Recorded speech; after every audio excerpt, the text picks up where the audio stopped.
नमस्कार। ओडिशार समस्त भाई भौणी मानक नमस्कार। माँ मौसी और गुरुजन मानक मोर प्रणाम एवं समस्त साम छुआ मानक मो स्नेह।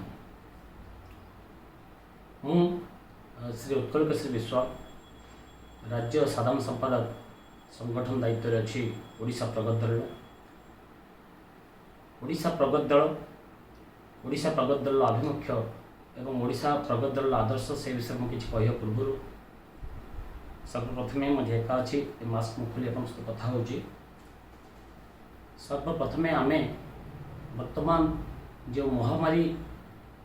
रो कबल भितर आम आबद्ध हो अच्छा सर्वप्रथमे मुझे विषय दुई पद निश्चित कहबी। आपण मैंने समस्ते जानते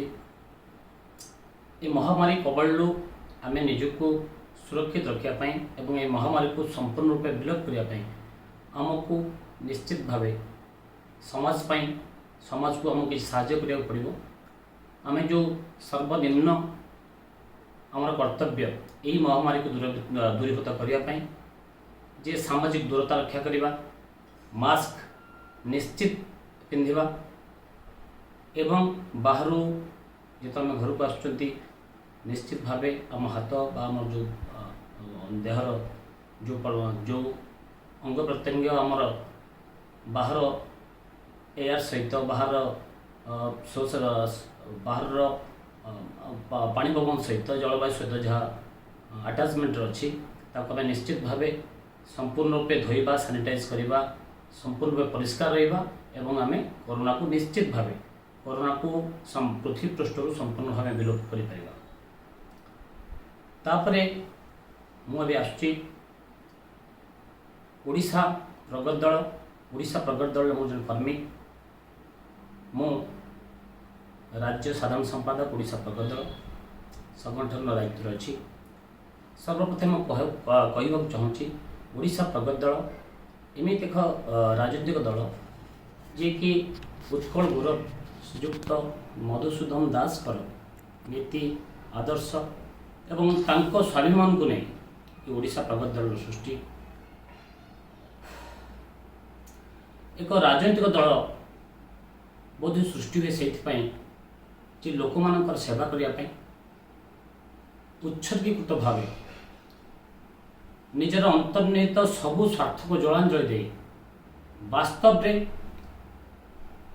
समाज सेवा कर आभिमुख्य नहीं एक राजनीतिक दल सृष्टि हवा उचित एवं जहाँ ओडिशा प्रगत दल बोली मु स्थिर निश्चित। उत्कल गौरव मधुसूदन दास जहाँ नीति आदर्श ओडिशा प्रगत दल सृष्टि जे ओडिशा प्रदेश स्वतंत्र ओडिशा प्रदेश गठन पाई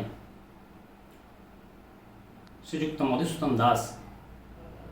तांकर जीवन शेष प्रचेष्टा जीवन सारा जीवन संघर्ष तापर स्वतंत्र ओडिशा प्रदेश को गठन करने से महानायक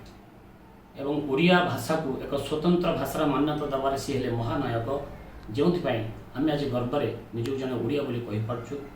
तेणु उत्कल गौरव मधुसूदन दास को शत शत कोटि कोटि प्रणाम। तांको नीति आदर्श तांको स्वाभिमान भरा ओडिशा सी निज चिंताधार जो ओडिशा को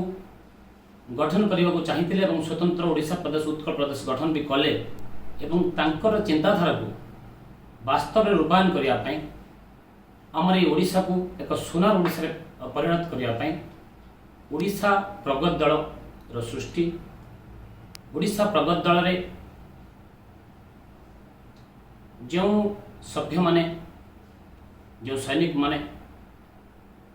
आज पर्यंत योगदान करछंती निश्चित भाव एक भिन्न ओडिशा एक सुनार ओडिशा एक स्वतंत्र ओडिशा से मानस पेटर अच्छी एवं मु स्थिर निश्चित जे ओडिशार प्रत्येक लोक ओडिशार प्रत्येक नवयुवक जे समस्त भीतर किसी ना किसी प्रतिभा लुचि रही एवं से प्रतिभा को आम सफल रूपायन करी आमर प्राचुर्य भरा ओडिशा प्राकृतिक प्राचुर्य भरपूर थी ओडिशा को आम निश्चित भाव आगामी दिन में सुनार ओडिशा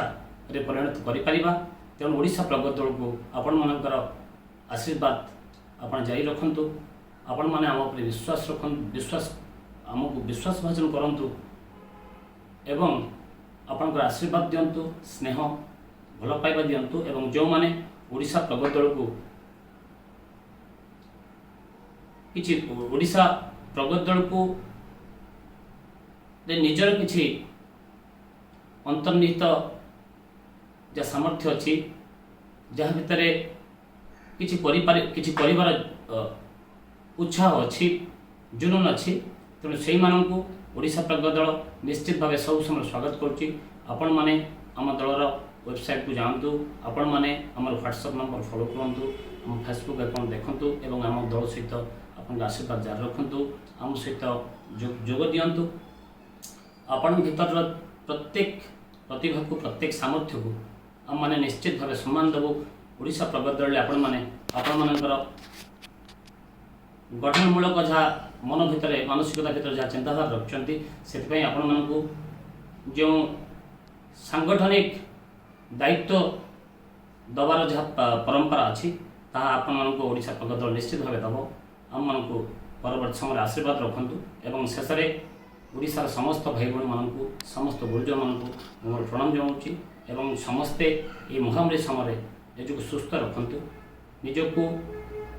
सुस्थ रखा सहित ए समाज को सुस्थ रखा प्रचेषा करूँ एवं परवर्ती समय एक सुनार ओडिशा गठन कर स्वप्न एबेठू देखु आम मान भल भाव